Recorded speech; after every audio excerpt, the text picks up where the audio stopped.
Your college news station starts right now.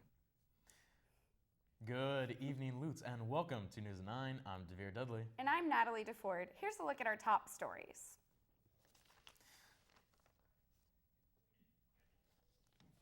First up, a lack of sleep is becoming a health issue for many Americans. And a police officer's body cam captured a crashed plane in Spokane, Washington. Also, Lutes tries Starbucks' new coconut milk and on the agenda. All that and more next on News at 9.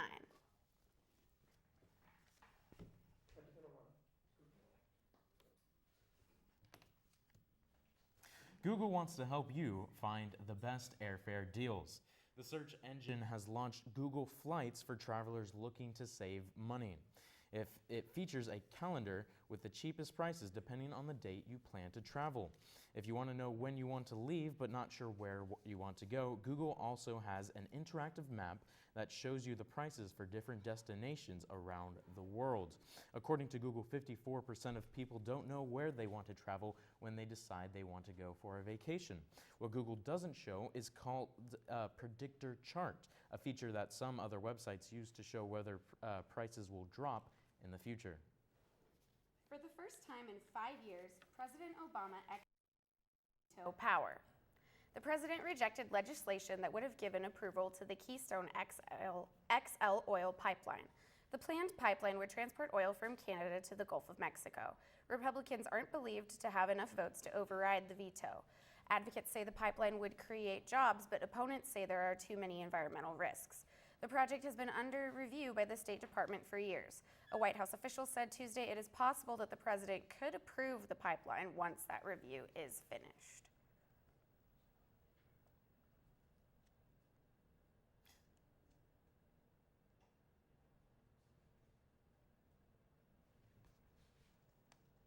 There are a lot of Americans who are not getting enough sleep. In fact, the problem has reached the point where the CDC is calling this problem a public health epidemic.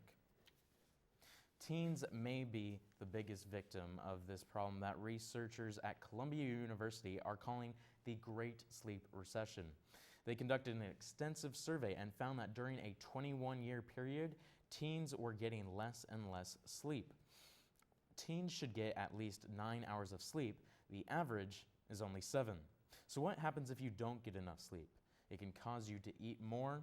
It also shrinks your brain, and sleep deprivation is also linked to type 2 diabetes. If you don't rest enough, you could also have slow reaction time, which isn't good for things like driving, and you may develop false memories. Imagine a country where everyone has access to fast internet and the government regulates the internet just like it regulates telephone service. Today, the FCC announced the passing of a new set of rules for the internet. It's called net neutrality. Here's what this means to you. Internet providers won't be able to block or slow down apps, websites, or online services. For instance, AT&T can't block FaceTime, or Verizon can't slow down Google Wallet. Those against net neutrality say the rules are another way the government is butting into business. The FCC has made their decision, but future court battles and presidential appointments may reverse it. A guilty verdict in the murder of Chris Kyle, the man depicted in the box office blockbuster American Sniper. There was no question that Eddie Ray Routh killed Chris Kyle and Chad Littlefield. The jury was forced to wrestle with whether or not Routh's mental illness was to blame. The trial has received national attention, in part because it coincided with the release of the hit movie American Sniper starring Bradley Cooper. Back in 2013, Kyle and Littlefield were helping to counsel Routh, who was also a war veteran struggling with post-traumatic stress disorder. They took Routh to a shooting range as part of that therapy when Routh turned on both men, shooting and killing them. The defense argued that Routh had a long history of mental illness, and he killed the two men because he was delusional and thought the pair planned to kill him. The prosecution countered that Routh knew right from wrong and that he should be found guilty. The jury agreed with the prosecution and took less than 3 hours to convict Routh. The judge immediately sentenced Routh to life in prison without the possibility of parole. In News, a Washington state officer's body cam recorded the dramatic aftermath of a plane crash. It happened in Spokane on Sunday. A pilot was alone in a small plane that had just taken off. Firefighters worked to douse the plane's smoking engine, while medics got the injured man out of danger and started to treat him. The pilot is in critical condition. The NTSB is investigating the cause of the crash. Stay tuned. We'll be back after this commercial break. Next up is Jenny Boots with On the Agenda.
It's on us to stop sexual assault. To get in the way before it happens. To get a friend home safe. And to not blame the victim. It's on us. To look out for each other. To not look the other way. It's on us to stand up. To step in. To take responsibility. It's on us, all of us, To stop sexual assault. Learn how and take the pledge at itsonus.org.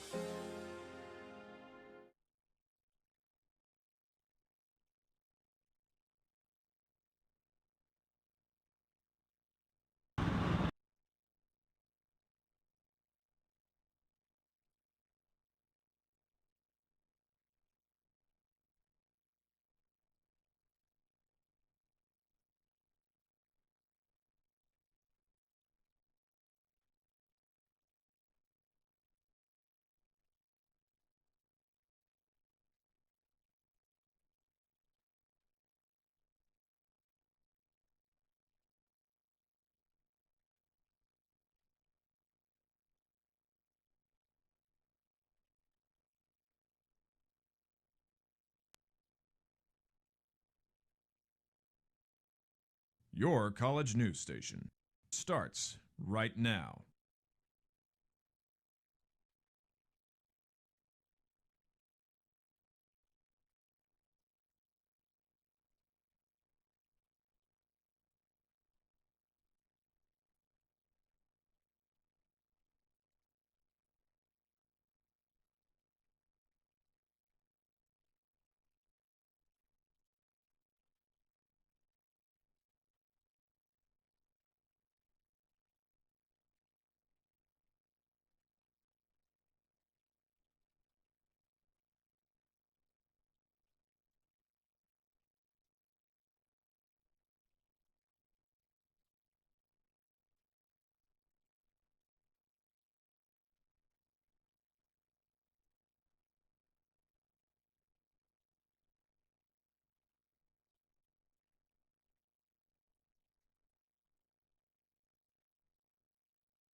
Lute, welcome to On the Agenda. I'm Jenny Boots. This has been a big week in television with the 87th Academy Awards held on Sunday, and the equally, if not more anticipated series finale of NBC and Amy Poehler's Parks and Rec. The Oscars were hosted by Neil Patrick Harris, who, despite being a fan favorite, delivered an evening that neither wowed nor disappointed.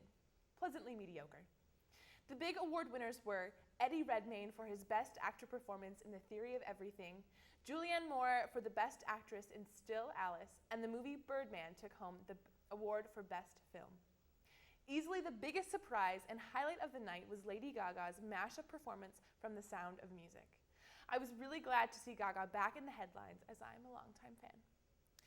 On Tuesday night, Parks and Rec wrapped up its 7th and final season to the tune of 4.2 million viewers. For fans of the show, the ending brought laughs, reliefs, and a few really good cries. I won't spoil anything, but instead encourage you to put down your homework and tune in to watch one of the decade's greatest television shows. In other big news, around the country, Starbucks has decided to serve coconut milk. As a coffee fan myself, I have been very interested in this new trend. We decided to talk to other Lutes about what they thought of coconut milk option for their drinks. Take a look. What did you order? I ordered a white chocolate coconut milk mocha. Oh, so what do you think? It's surprisingly all right. I ordered a tiramisu latte with coconut milk. What do you think? I guess I just have a really bad, or I guess depending on your definition, I have a really bad sweet tooth, and so it's right up my alley. I ordered a tiramisu latte with coconut milk. And what do you think? I think it's a little too sweet. Usually I use coconut milk in hot chocolate, and I think there's just a lot of different ingredients in the tiramisu latte that make it a lot sweeter than it should be. I don't think I would get this one again, but I think I definitely would get the hot chocolate coconut milk again. So, what did you order? I ordered a coconut vanilla latte. What do you think? It's very gross. Why? I'm just not a big fan of coconut, and it's a little sweet, and I thought it would be masked a little bit better by the vanilla, but it's not.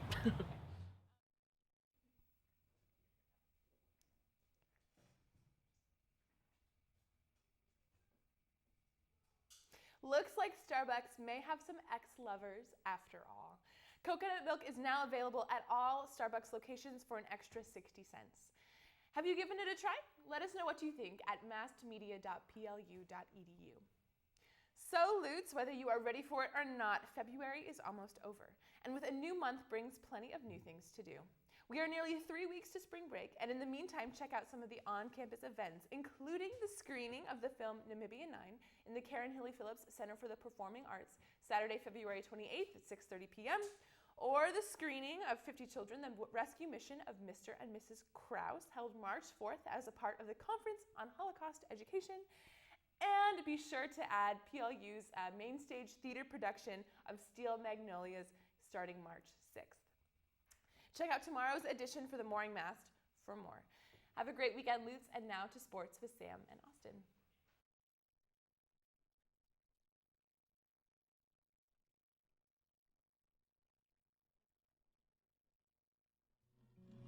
Called me a piece of trash and swore that's all I'd ever be.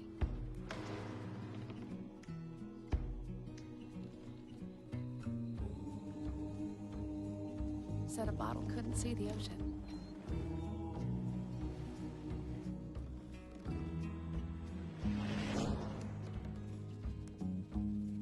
Give up.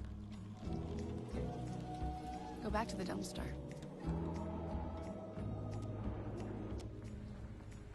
But I didn't listen.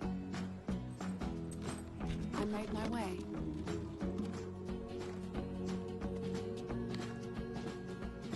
And now, I am what I've always wanted to be.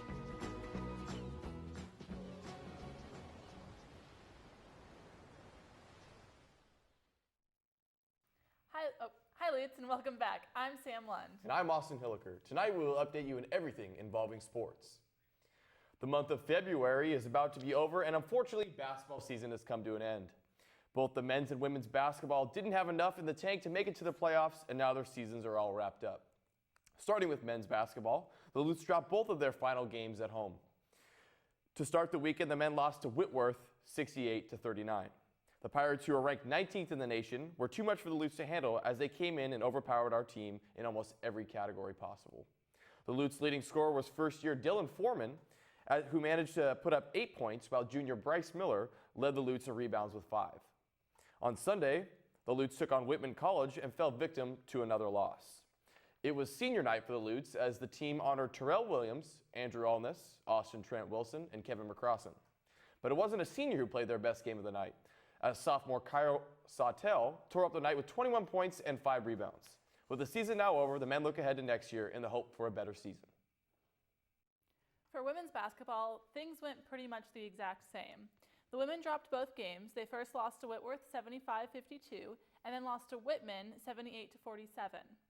First, looking at Saturday, the Lady Lutes couldn't handle the nationally ranked Pirates. They shot under 17% in the first half of the game. First-year Bailey Rains led PLU with 12 points, while junior Jory Hall tallied 9 points. Sophomore Lacey Nicholson scored 7 points and even managed to grab 5 rebounds in the game. On Sunday, the Lutes were again unsuccessful in grabbing a win. The game wasn't as bad as the score indicates, as the Lutes stayed pretty much even with the Missionaries through the majority of the game until the end. At halftime, the score was 37-28, but a few minutes later, the Lutes got within 8 points. Sophomore Madison Green Hayward led PLU with 12 points. Junior Jory Hall put up 10 points, 5 rebounds, and 4 assists, and junior Taylor Fleming scored 11 points. No seniors were a part of the women's team this year, so next year the Lutes will be in full force and ready to come back again. Our Lute softball team played the first round of games this weekend. The women finished at 2 days going 1-3, losing to St. Martin's twice, and splitting the day against Northwest University. Senior pitcher Aaliyah Butter started the season for the Lutes during Game 1. She allowed 5 runs on 8 hits in her 4 innings that she played, while sophomore Thalen Masada went 3 for 3 during her at-bats for the Lutes. The final score of the game was 7-2 in favor of St. Martin's. Game 2 was started by first-year pitcher Marissa Miller as she allowed 5 earned runs on 10 hits in 5.2 innings. The Lutes grabbed 4 hits and eventually lost the game 9-0. Game 3 was filled with errors for the Lutes as they put up 3 major mistakes on the boards. Hits were at an even 5 for both the Lutes and Northwest University, but the score of the game was 5-2. Senior Tori Hamura went 3 for 4 on the day in a losing effort. Game 4 came out in favor of the Lutes as PLU won 9-1 in just 5 innings. Junior Allison Berenz hit her first home run of the season, giving the Lutes the extra push they needed to come out victorious. The Lutes' next game is at George Fox for a doubleheader at 12 p.m. and 1 p.m. Baseball team took on Linfield this weekend, going 2-1 to take the series. On Saturday, the Lutes played 2 games, losing the first and winning the second. On the day, preseason All-American A.J. Konopaski earned his second save of the season, giving him 22 saves in his career. With that save, Konopaski now holds the #1 spot for saves. Previously, that record was held in 2002 through 2005 season, and A.J. turned around and beat it. Head coach Greg Loomis earned his 300th win of his coaching career. He now has the record for 300, 186, and 2 overall. Loomis is only 17 victories away from tying the PLU record for most wins in a season at 317. Day 2 of the road trip involved absolute domination for the Lutes. PLU and Linfield squared off for one last time before heading home as the Lutes smacked the Wildcats 6-3. PLU gathered up 12 hits and only 1 error, as opposed to Linfield's 10 hits and 0 errors. Senior Jake Ottness pitched 2 shutout innings for the Lutes, while sophomore Jacob Clemens and senior Colin Nilsson snagged 2 hits apiece, pushing PLU to the lead and eventually a victory. Lutes take on Pacific for another 3-game series over the weekend, February 28th at 12 p.m. and 2 p.m., and also March 1st at noon. Women's tennis had a rough weekend. The Lutes took on Linfield and Lewis and Clark at home and fell to both teams 9-0. Respectively, these 2 teams are looking to head in conference this year as the ladies should do nothing but get better all season. With Samantha Lunn out of competition due to injury, some new faces were going to get a compete this weekend down in Oregon. Stephanie Baker and Ingrid Erickson will be playing this weekend to fill in the roster. The Lutes will play at George Fox at Saturday at 1 p.m. and at Pacific Sunday at 10:30 a.m. Last weekend, men's tennis opened their regular season and took their first win against Linfield. The Lutes took down Linfield 7-2 on Saturday in Oregon. For coach John Cassins, this is his first season with the Lutes, and they're looking to have a pretty strong year. The Lutes took 2 out of the 3 doubles matches, giving them a lead going into singles. From there, Sam Statter, Sam Angel, James Okubo, Noelle Otang and Jeremy Marsh took their singles matches, bringing the overall score to 7-2. Sunday, the Lutes took on Lewis and Clark and lost 1-8.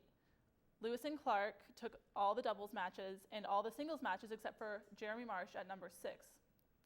Marsh won 1-6, 6-1, and then took the tiebreaker 10-2. The Lutes have their first home matches this weekend. They play George Fox on Saturday at 1, and then they play Pacific on Sunday at 10:30 at Sprinker Tennis Center.